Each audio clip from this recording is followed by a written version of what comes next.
Amém. Efésios, capítulo de número 1. Você pode abrir a sua Bíblia. Nós vamos ler do versículo de número 3 até o versículo de número 14.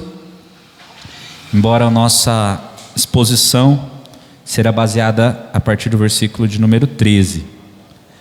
Efésios capítulo 1, versículo 3.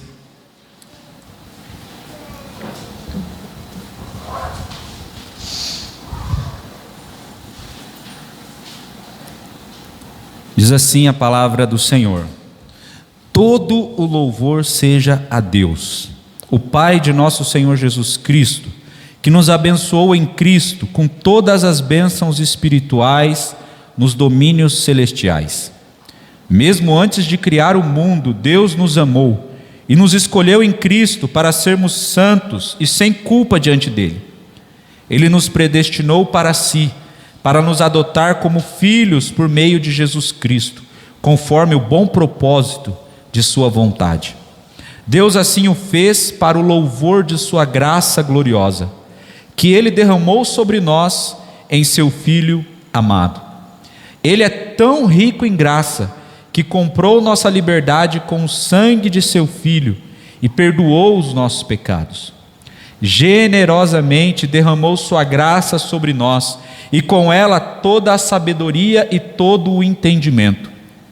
Agora Deus nos revelou sua vontade secreta a respeito de Cristo, isto é, o cumprimento de seu bom propósito. E o plano é este: no devido tempo, ele reunirá sob a autoridade de Cristo tudo que existe nos céus e na terra. Além disso, em Cristo, nós nos tornamos herdeiros de Deus, pois ele nos predestinou conforme seu plano e faz que tudo ocorra de acordo com a sua vontade. O propósito de Deus era que nós, os primeiros a confiar em Cristo, louvássemos a ele e lhe dessemos glória. Agora vocês também ouviram a verdade, as boas novas da salvação. E quando creram em Cristo, ele colocou sobre vocês o selo do Espírito Santo que havia prometido. O Espírito é a garantia de nossa herança, até o dia em que Deus nos resgatará como sua propriedade, para o louvor de sua glória. Até aqui, queridos, oremos. Eterno Deus, mais uma vez abrimos a tua palavra e sabemos por convicção, pelas Escrituras, que a tua palavra é viva, é poderosa e que ela fala hoje como falou para aqueles irmãos lá em Éfeso. Fala conosco, ó Pai, que esse texto possa nos aproximar mais de Ti, possamos conhecer quem o Senhor é, confiar na Tua obra salvadora, descansar em Ti, porque a salvação vem do Senhor. E nós que fomos alcançados através da palavra do Evangelho, da pregação, estamos seguros em Ti, ó Pai. Em nome de Jesus, te agradecemos e te louvamos por essa palavra, e que o Senhor ilumine o nosso entendimento e que o nosso coração receba essa palavra, em nome de Jesus. Amém. Amém. Nós estamos estudando a carta de Paulo aos Efésios, então começamos alguns domingos, e hoje é a mensagem de número 3, sobre as bênçãos da Trindade. Trindade é uma palavra que não aparece na Bíblia, mas é um ensino que deriva, é uma conclusão do ensino bíblico, que apresenta para nós Deus Pai, Deus Filho e o Deus Espírito Santo, como fica muito claro nesse texto que nós lemos, que a salvação ela acontece por obra da Trindade, de Deus Pai, Deus Filho e Deus Espírito Santo. Eu comecei esse sermão, que tem 3 partes, com a frase do pastor batista John Piper, que diz: Deus é mais glorificado em nós quando estamos mais satisfeitos nele. O propósito de Paulo, ao começar a sua carta, é mostrar isso. Ele mostra quem Deus é, o que Deus fez, e por isso ele rompe em adoração. Ele louva a Deus. É uma grande doxologia, aqui do versículo 3 até o versículo 14, Paulo começa a falar sobre a obra de Deus, e é como se ele não conseguisse parar, e se empolga ao falar daquilo que Deus fez, e rompe em adoração. A grande ideia desse sermão é: as bênçãos da Trindade para a nossa salvação nos levam a romper em adoração. É o terceiro sermão, acho que os irmãos já decoraram essa grande ideia. As bênçãos da Trindade para a nossa salvação nos levam a romper em adoração. É isso que Paulo faz. A salvação, meus irmãos, é obra de Deus, é obra soberana de Deus, é obra graciosa de Deus, e é uma obra completa que Deus realiza.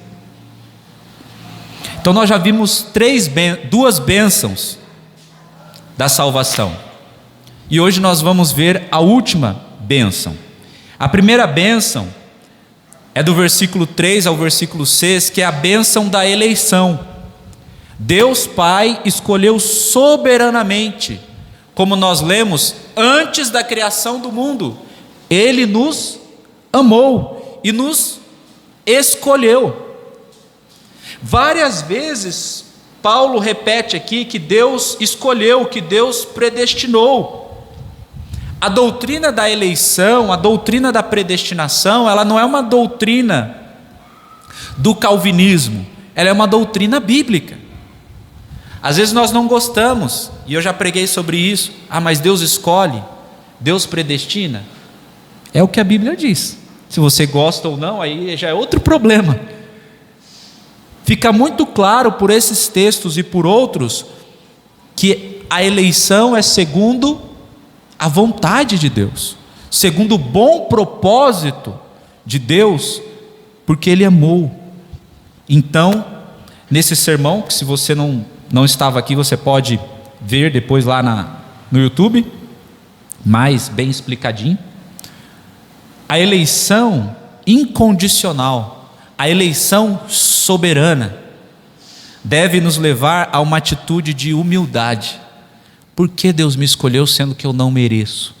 Por que Deus me escolheu sendo que eu sou um pecador como os outros? Porque Ele quis. E tudo isso para a glória do nome dEle. A segunda bênção é a bênção da redenção. Deus, na pessoa do Filho, pagou o preço para que nós pudéssemos ser perdoados. Aqueles que eram escravos do pecado, destinados à condenação eterna, foram comprados pelo preço de sangue. Isso nós vimos a partir do versículo 7 até o versículo 2. Paulo sai da eternidade passada, do plano de Deus antes de tudo, e nos leva ao ponto mais alto da história humana, que é a cruz de Cristo. O momento em que tudo muda. Cristo nasce da Virgem, Cristo vive uma vida perfeita, Ele ensina, Ele cura, Ele liberta pessoas, mas a obra mais importante que Ele realiza é no Calvário.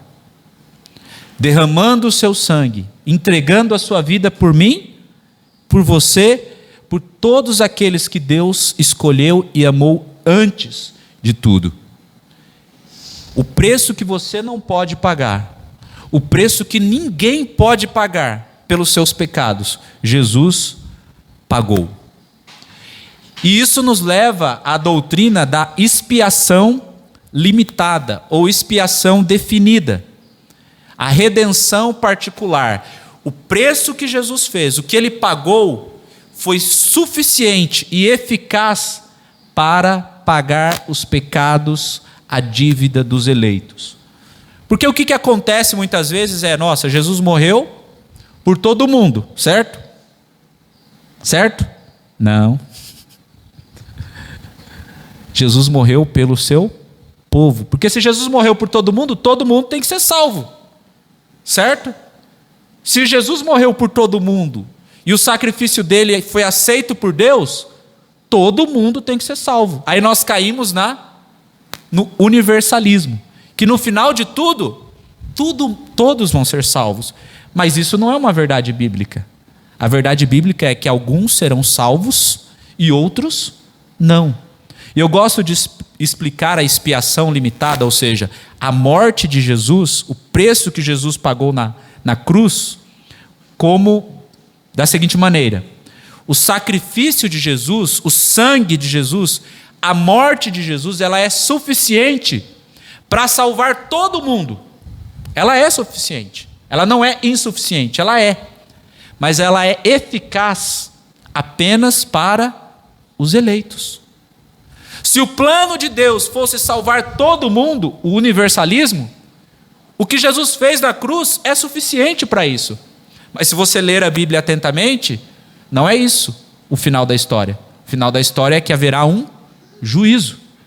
E aqueles que creem em Jesus, que receberam sobre si o sangue de Cristo, esses serão salvos e outros serão condenados. Então a morte de Jesus, ela é eficiente, ela tem um objetivo claro: pagar o preço pelos pecados do povo de Deus, da igreja. E aí eu demonstrei isso biblicamente semana passada. Avancemos então para a terceira bênção, que é o sermão de hoje. Versículo 13 e 14. A bênção da presença, a bênção da segurança. Ou como eu coloquei no nosso banner lá do culto, o selo do Espírito. Essa é a terceira bênção. O Espírito Santo nos sela em nossa experiência. Como alguém pode ter certeza que ela é um amado de Deus, um eleito de Deus, alguém que Deus escolheu antes de tudo? Por causa do Espírito Santo, que é o selo de que uma pessoa é de Deus ou não é de Deus. Eu quero que você leia atentamente versículo 13 e 14, e nós vamos expor esses versículos. Depois de Paulo falar sobre a obra do Pai e a obra do Filho, agora ele fala sobre a obra do Espírito. Agora vocês também ouviram a verdade, as boas novas da salvação. E quando creram em Cristo, Ele colocou sobre vocês o selo do Espírito Santo que havia prometido. O Espírito é a garantia de nossa herança, até o dia em que Deus nos resgatará como sua propriedade, para o louvor de sua glória. Essa salvação que começou na eternidade, que foi concretizada quando Jesus morreu na cruz, ela é aplicada, ela se torna uma realidade na vida do crente, quando o crente crê em Jesus Cristo. Note que o texto de Paulo diz: quando vocês ouviram e creram na palavra da verdade, no evangelho da salvação, e tendo nele também crido, foram selados com o Espírito Santo da promessa. Então aqui nós vemos perfeitamente como que acontece hoje, na realidade, na vida de cada pessoa, a salvação. Alguns acusam os reformados e os calvinistas de não evangelizarem. Por quê? Se Deus escolheu, a gente não precisa fazer nada, Deus já sabe.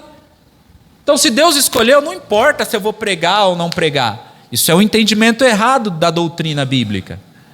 Porque aqui Paulo fala que Aqueles irmãos em Éfeso, eles ouviram a palavra. Esse texto, um pouquinho antes, Paulo vai falar nós, aqueles que primeiramente esperamos em Cristo. E ele está falando dos judeus, que era o povo da aliança, o povo que esperava o Messias. Mas aí depois ele fala sobre vocês, os judeus, ouviram o Evangelho. Aqui temos essa ordem de como a salvação se dá. É preciso pregar o Evangelho. A salvação pertence a quem? Ao Senhor. Mas cumpre a nós pregarmos o Evangelho. O Evangelho precisa ser anunciado. As pessoas precisam ouvir quem é Jesus. E isso é uma tarefa minha, é uma tarefa sua. E nós podemos pregar na certeza de que a nossa missão será bem sucedida.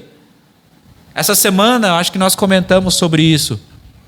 Quando nós lemos a Bíblia, nós temos convicções que nos fazem ter mais coragem.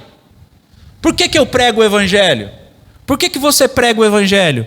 Porque toda vez que você prega o Evangelho, você é bem sucedido, sabia? Você fala, mas eu preguei para um monte de gente e ninguém se converteu ainda. Você não entendeu ainda. Porque toda vez que a gente prega o Evangelho, ele cumpre o seu propósito, que é ou alcançar o coração daquele que estava perdido, mas que Deus amou antes da fundação do mundo, e aí Deus age naquele coração e aquela pessoa crê, ou o Evangelho cumpre o seu propósito, porque aquela pessoa ouve o Evangelho e ela não crê, e rejeita Jesus, e cumpre-se assim o plano de Deus, a justiça de Deus, a ira de Deus sobre todos aqueles que vivem na impiedade. Então, quando você prega e a pessoa não crê, o problema não é seu, o problema é dela com Deus. Toda vez que nós pregamos, nós cumprimos o nosso papel. Então o Evangelho precisa ser proclamado. A segunda verdade que nós vemos é que a fé, ela é concedida.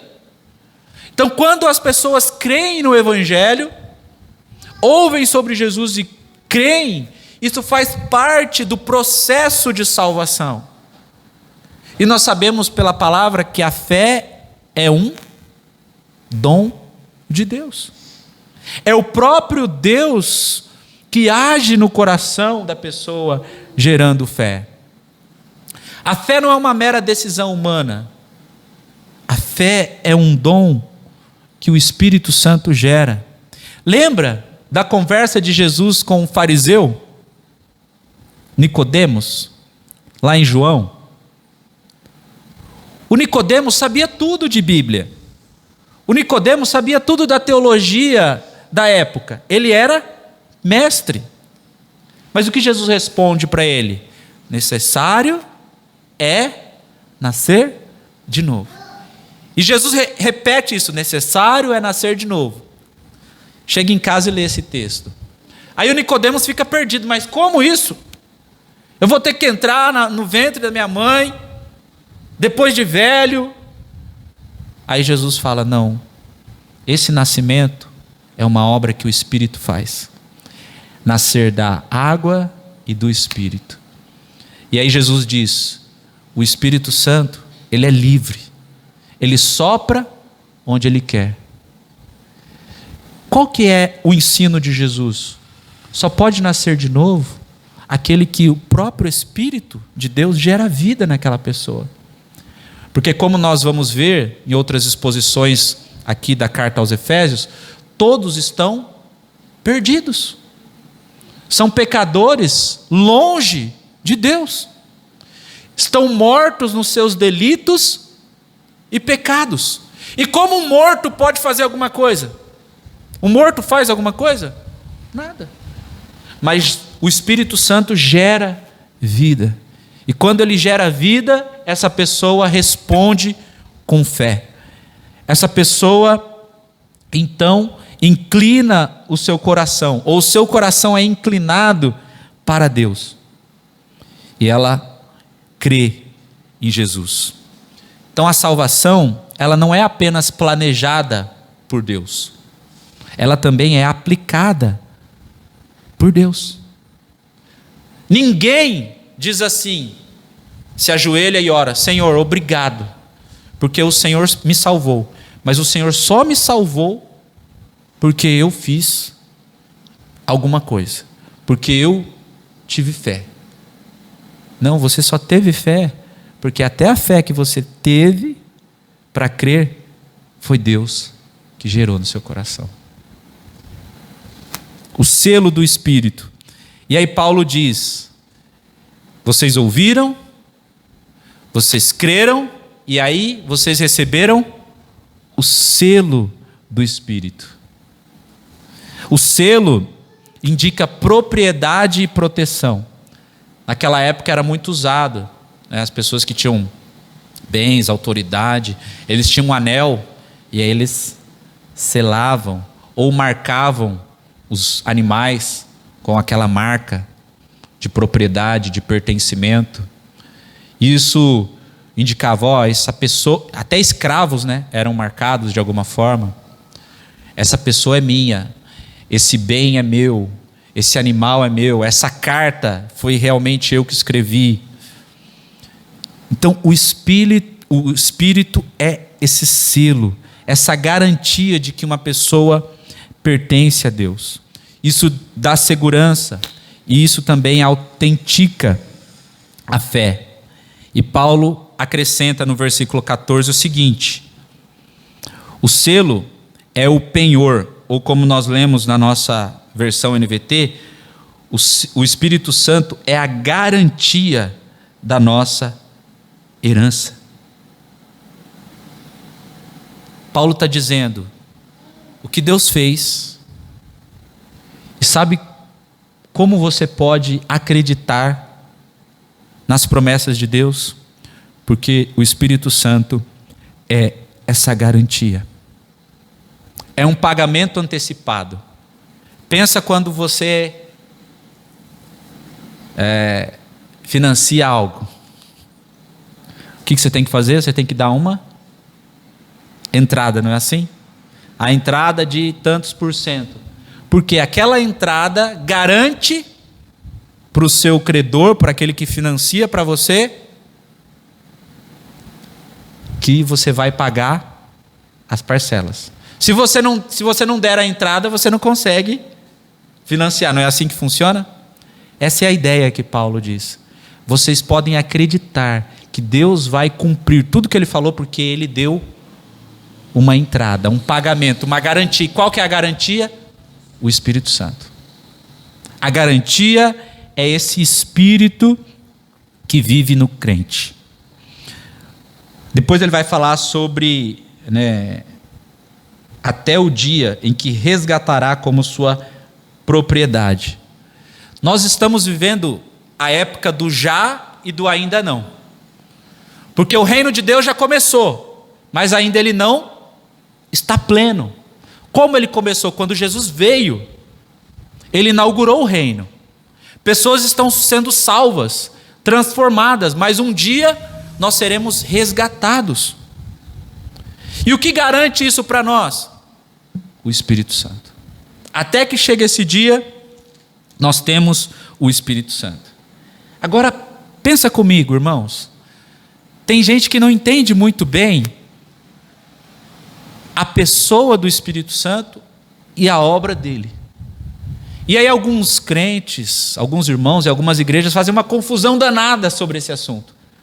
Porque alguns acham que o Espírito Santo é uma força, é um poder, é um tipo de ente à parte da Trindade que faz coisas meio malucas. E então sustentam uma espiritualidade, uma experiência de fé muito estranha àquilo que a Bíblia ensina.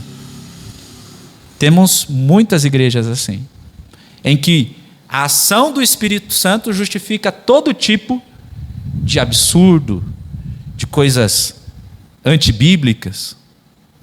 Mas também tem um outro grupo, que aí talvez é o nosso perigo aqui, é o grupo que estuda a Bíblia, o grupo que quer conhecer bem profundamente a palavra, que se dedica à teologia, às Escrituras. E aí parece que o Espírito Santo não existe. Aí o Espírito Santo é um detalhe. Não é isso que Paulo está dizendo. O Espírito Santo é muito importante. Ele é a garantia, ele é o selo.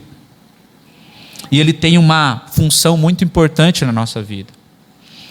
Isso que Paulo diz assim, aqui, para os crentes é o seguinte: vocês foram amados, escolhidos, Jesus morreu por vocês, e vocês têm algo. Melhor, vocês têm alguém que faz você se sentir seguro, que faz você confiar e descansar nas promessas de Deus. E dessa verdade, e eu vou mostrar outros textos, fundamenta a doutrina, reformada da perseverança dos santos, ou da preservação dos santos. Lembra que no meu primeiro sermão eu disse que eu ia explicar pelo menos 3 aspectos das doutrinas da graça? O que são as doutrinas da graça? São as verdades sumarizadas, resumidas da salvação, de como a salvação acontece. E aí nós já vimos uma, que é a eleição incondicional. Deus não precisou de nada que você fizesse, nada que Ele poderia ter visto em você antes para te escolher. Ele escolheu simplesmente por graça. Porque se Ele fosse olhar para você e para mim, deixa eu ver se o Renan merece, deixa eu ver se o Brunão merece, deixa eu ver se a Esther merece, se o Lê, se o Ezequiel, se o Saulo, se a Laís merece. Nós merecemos? Não. Ele nos escolheu incondicionalmente. O segundo ponto é a expiação limitada, eficaz pelos eleitos. E agora o outro ponto, que não está na ordem, é a perseverança dos santos, ou a preservação dos santos, que nos dá segurança, porque Deus vai cuidar de nós. Deus vai trabalhar em nós, por meio do Espírito Santo, até o dia em que nós seremos resgatados. Até aquele grande dia que nós veremos o nosso Senhor face a face. Fizeram uma pergunta uma vez para o Dr. Russell Shedd, que morreu recentemente, foi missionário aqui no Brasil, influenciou muitas pessoas, muitos pastores. Ele era teólogo, professor. E aí uma vez perguntaram para ele assim: Russell Shedd, um crente pode perder a salvação? Aí ele falou assim: depende de quem te salvou. Quem te salvou? Porque se foi Deus que te salvou, você não perde a salvação, porque a salvação pertence ao Senhor. Ou Ele é um Deus soberano, fiel e que cumpre as suas promessas, ou Ele é um Deus falso e fraco que não cumpre. E eu vou mostrar para vocês por quê. Aí ele diz: mas se foi Deus que te salvou, você nunca vai perder essa salvação. Mas se foi você que se salvou, você perde. Porque um dia você está bem, outro dia você não está. Não é assim? Se a sua salvação depende de você, você pode perder ela daqui quantos minutos? Talvez quando você sair daqui da igreja e alguém te fechar, você... Ou você perdeu ela antes de chegar aqui na igreja, porque a sua mulher estava atrasada, e aí você ficou com raiva dela. E aí gerou ira no teu coração, e a gente sabe que se você tem ira, você é réu culpado. Então você perde agora, aí depois você conquista. Tem igrejas que acreditam assim: eu não sei se eu vou ser salvo. Por quê? Você não sabe, né? A salvação só Deus sabe. Mas se Deus sabe, se Deus sabe, você está em Deus. E se a palavra de Deus diz que o Espírito é a garantia de que um dia Deus vai nos resgatar. Deus é caloteiro? Responde para mim. Deus, Ele paga a entrada, mas Ele não paga as outras. Um crente salvo por Jesus, que foi selado pelo Espírito, ele tem a segurança da salvação. Porque ele sabe que a salvação não depende dele, depende de Deus. E caminhando para o fim desse sermão, eu quero demonstrar isso para você em alguns textos. Eu quero que você leia atentamente esses textos e preste muita atenção neles, porque eles vão mostrar para nós exatamente isso que eu estou falando. Jesus falou sobre a obra do Espírito. E lá em João capítulo 14, você pode abrir a sua Bíblia comigo? João capítulo 14, versículo 15 e 17. Olha o que Jesus fala sobre o Espírito Santo. Se vocês me amam, obedeçam a meus mandamentos.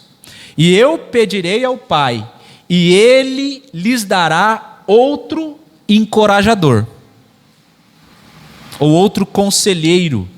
A palavra grega ali é parakletos, outro semelhante a mim. Um conselheiro, um encorajador. Que é quem? O Espírito Santo. E olha o que o texto diz: que nunca os deixará. O Espírito Santo, ele não vem, vai embora, fica chateado com você, fala, vou tirar umas férias desse crente aqui. Complicado ele. Não, Jesus disse, ele nunca os deixará. É o Espírito da verdade. O mundo não pode o receber, pois não o vê e não o conhece. Mas vocês o conhecem, pois ele habita com vocês agora e depois estará em vocês. Não os deixarei órfãos, voltarei para vocês. Em breve o mundo não me verá mais, mas vocês me verão, porque eu vivo, vocês também viverão. Então Jesus fala sobre o Espírito Santo e que é outro como ele, da mesma natureza divina e que vem para encorajar e que não vai nos deixar nunca. Vai para o capítulo 16 aí de João, talvez vira uma página ou na próxima página. Versículo 13. Jesus, a partir do versículo 13. Quando vier o Espírito da verdade, ele os conduzirá a toda a verdade. Não falará por si mesmo, mas lhes dirá o que ouviu e lhes anunciará o que ainda está para acontecer. Ele me glorificará, porque lhes contará tudo que receber de mim. Tudo que pertence ao meu Pai é meu. Por isso eu disse, o Espírito lhes contará tudo que receber de mim. Mais uma verdade a respeito do Espírito. É o Espírito da verdade que vai nos conduzir a toda a verdade. Ninguém crê em Deus, ninguém aceita a palavra de Deus simplesmente porque ele ouviu uma explicação perfeita. Quando eu era mais novo da fé, eu acreditava nisso. É um erro. É um tipo de gnosticismo teológico. Então, se alguém ouvir uma explicação perfeita, se alguém aprender sobre as doutrinas da graça, sobre a salvação soberana, essa pessoa vai acreditar. Não vai. Porque quem guia os filhos de Deus na verdade é o Espírito de Deus. Por isso que quando uma pessoa fala assim, eu não acredito na Bíblia, eu não entendo assim, embora a Bíblia esteja falando algo que é muito claro, eu falo, eu tenho dúvidas, será que essa pessoa é de Deus? Porque se o Espírito conduz a pessoa a toda a verdade de Deus e ela não quer acreditar na palavra de Deus, o Espírito não fala dele mesmo. Por isso que existe um padrão para a gente julgar a profecia. Tem gente que fala, sou profeta, e sai aí profetando. Se uma pessoa fala algo que não tem convergência, coerência com a palavra de Deus, não importa se ela é profeta, se ela não é profeta, se ela é pastor, se ela é irmã de oração. Porque Deus não se contradiz. diz. O Espírito Santo não é espírito de confusão, de engano, de mentira, mas é um espírito que conduz a toda a verdade. Romanos, abra sua Bíblia lá em Romanos, capítulo 8, verso 9. Sobre o Espírito de Deus. Romanos 8, 9 diz assim: vocês, porém, não são controlados pela natureza humana, mas pelo Espírito, se de fato o Espírito de Deus habita em vocês. E se alguém não tem o Espírito de Cristo, a ele não pertence. Todo crente que tem Jesus tem o Espírito de Deus. Não tem como alguém falar assim: eu sou crente, mas ainda não recebi o Espírito.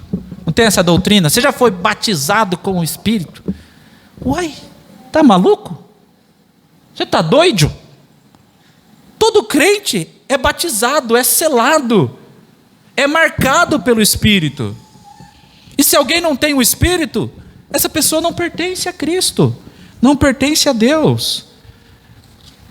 1 Coríntios capítulo 2, verso 14, diz assim, eu estou dando aqui uma mini aula sobre o Espírito Santo, né? Que a gente poderia ficar aí 1 hora e meia só falando dele, mas eu peguei alguns textos muito importantes. Então, 1 Coríntios 2, 14 diz assim: mas o homem natural não aceita as verdades do Espírito de Deus. Elas lhe parecem loucura, e ele não consegue entendê-las, pois apenas quem é espiritual consegue avaliar corretamente o que diz o Espírito. Mais uma obra e verdade do Espírito. Mais um pouquinho adiante, 1 Coríntios 12, olha aí comigo, versículo 7. Diz assim, 1 Coríntios 12, verso 7 até o verso 13. A cada um de nós é concedida a manifestação do Espírito para o benefício de todos. A um o Espírito dá a capacidade de oferecer conselhos sábios. A outro o mesmo Espírito dá uma mensagem de conhecimento espiritual. A um o mesmo Espírito dá grande fé. A outro o único Espírito concede o dom de cura. A um ele dá o poder de realizar os milagres, a outro a capacidade de profetizar, a outro ele dá a capacidade de discernir se uma mensagem é do Espírito de Deus ou de outro espírito. A outro ainda ele dá a capacidade de falar em diferentes línguas, enquanto a outro dá a capacidade de interpretar o que está sendo dito. E tudo isso é distribuído pelo mesmo e único Espírito, que concede o que deseja a cada um. Aí no verso 12 até o 13. O corpo humano tem muitas partes, mas elas formam um só corpo. O mesmo acontece com relação a Cristo. Alguns de nós são judeus, alguns são gentios, alguns são escravos e alguns são livres. Mas todos nós fomos batizados em um só corpo pelo único Espírito. E todos recebemos o privilégio de beber do mesmo Espírito. Percebe que aceitar que a garantia ou a evidência de que alguém tem o Espírito Santo de Deus é só um tipo de dom, não é bíblico. Porque o que os pentecostais e neopentecostais dizem? Se você fala em línguas, é porque você foi batizado com o Espírito. Então você é alguém mais espiritual, mais importante. E Paulo vai dizer não. O mesmo Espírito dá para uma pessoa a capacidade de dar conselhos sábios. O mesmo Espírito dá para outra pessoa a capacidade de falar em línguas e para outro de interpretar. E ele faz tudo isso com o propósito de edificar a igreja. Os dons espirituais não são um instrumento para o nosso ego inflar. para que a gente fique se mostrando. Olha, eu sou espiritual, hein? Olha. Não, tem um propósito claro. E Paulo finaliza dizendo: todos nós fomos batizados no mesmo corpo, pelo mesmo Espírito. Todo crente tem o Espírito. Todo crente foi batizado pelo Espírito. Todo crente tem algum dom que o Espírito concedeu para ele. Talvez você deseja ter um dom diferente, mas o Espírito fez de acordo com a vontade dele. Então aceite o dom que o Espírito Santo deu. Eu quero finalizar citando o texto de Gálatas 5, 22, que fala sobre o fruto do Espírito. Abra comigo. Gálatas 5, 22. Mas o Espírito produz este fruto: amor, alegria, paz, paciência, amabilidade, bondade, fidelidade, mansidão e domínio próprio. Não há lei contra essas coisas. Tem muita gente querendo ser cheia do Espírito, né? Mover. Mas o fruto do Espírito é a grande evidência de que alguém pertence a Deus e que tem o Espírito. Não adianta nada uma vida cheia de manifestações, de momentos de êxtase espiritual, sem caráter, sem transformação, sem esse fruto que pode ser evidente na nossa vida. É óbvio que Paulo em Efésios também fala sobre o Espírito Santo. Nós vamos falar sobre esses textos mais adiante, por isso que eu não abri eles. Mas Efésios capítulo 4, verso 30 diz para que a gente não entristeça o Espírito Santo, porque o Espírito Santo é uma pessoa. Então tem como um crente selado pelo Espírito Santo entristecer o Espírito Santo. Lá em Efésios capítulo 5, verso 18 a 20, que nós vamos ver mais para frente, Paulo fala assim: deixem-se encher do Espírito Santo. Então todo mundo tem o Espírito Santo, todo crente, mas tem como você ser mais cheio do Espírito Santo. E lá ele vai falar cantando hinos e sendo grato a Deus. Eu vou pregar essa mensagem bem mais para frente. Então uma pessoa cheia do Espírito Santo é uma pessoa controlada por esse Espírito e não descontrolada. Entra na internet e vê lá, unção, não sei das quantas. Tem gente subindo na pilastra da igreja, virando mortal. Tem gente fazendo aviãozinho. Gente caindo no chão que nem doido, dando risada. Tem gente fazendo a unção do Jack Chan. Né? Já viu a unção do Jack Chan? A pessoa fica assim na igreja. Uau, uau, uau. Tem todo tipo de maluquice. E a pessoa fala: não, eu estou no Espírito. O Espírito não deixa a pessoa descontrolada. O Espírito deixa a pessoa controlada. O Espírito deixa a pessoa sensata. Porque se o Espírito Santo é o Espírito de Deus, ele não vai contra a sua própria natureza. E Paulo vai dizer aos coríntios, que era uma igreja cheia de dons e cheia de manifestações: gente, o culto deve ter ordem. Se um fala, o outro cala. Se não tem quem interpreta, fecha a boca. Mas hoje, as igrejas, os pastores e muitos crentes estão querendo fazer maluquice, porque falta entendimento bíblico. Eu quero concluir esse sermão pedindo para você olhar aquilo que Paulo fala no versículo 14, que ele diz assim, Efésios capítulo 1, versículo 14.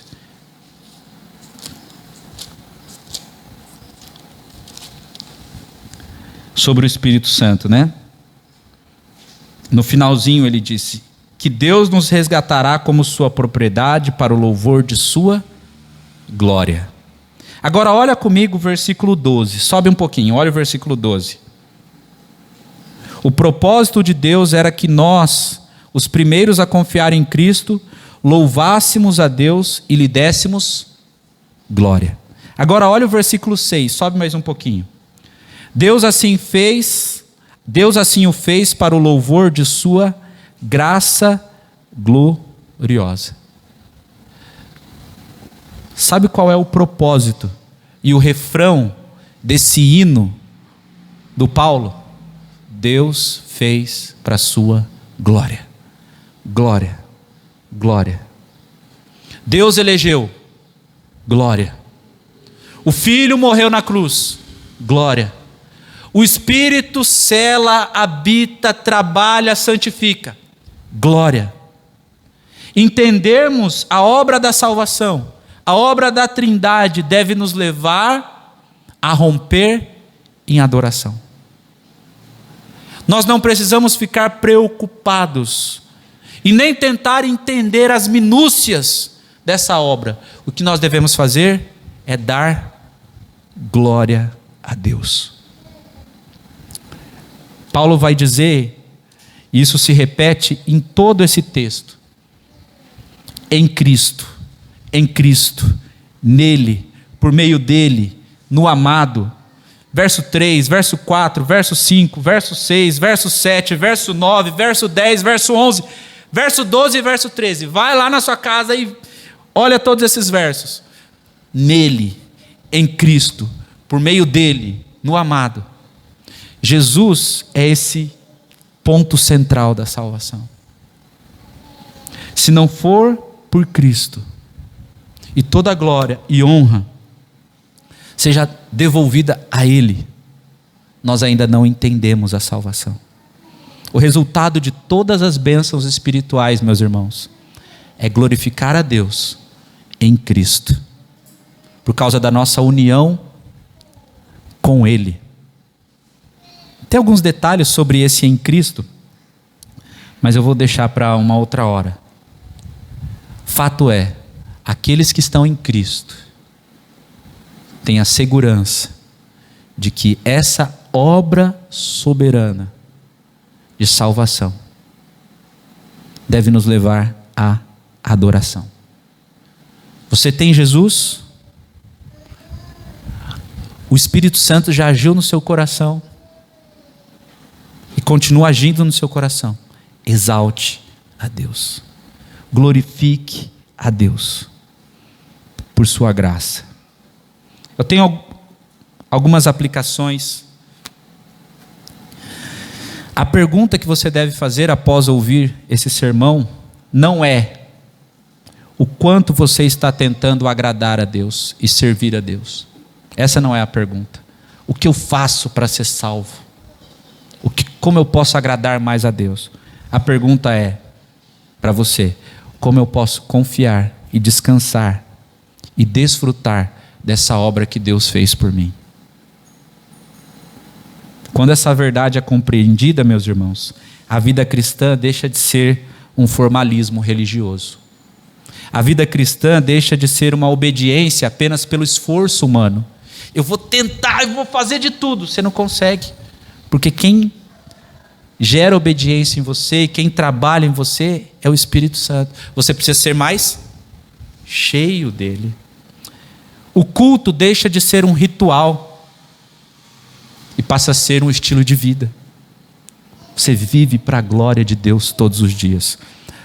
E a sua segurança na salvação deixa de ser uma preocupação e passa a ser um conforto. Eu sou de Deus e Ele cuida de mim, e eu estou nesse caminho com Ele. Tudo passa a ser uma resposta de gratidão e de louvor a Deus. Como disse o John Piper, Deus é mais glorificado em nós quando estamos mais satisfeitos nele. A Ele toda glória, honra e louvor. Oremos. Obrigado, Senhor, por Tua obra maravilhosa em nossa vida. Obrigado porque é pela graça, como veremos nos próximos sermões. Tudo o que temos e somos em Cristo não depende de nós, mas é obra do Senhor. É obra da Trindade Santa. Nós estamos seguros nisso. Queremos caminhar contigo todos os dias e na presença do Espírito, capacitados pelo Espírito, vivendo na dependência do Teu Espírito, seguros até o dia em que seremos resgatados pelo Senhor. Obrigado, ó Deus, por essa palavra. Obrigado por essas verdades. Em nome de Jesus, oramos. Amém. Amém.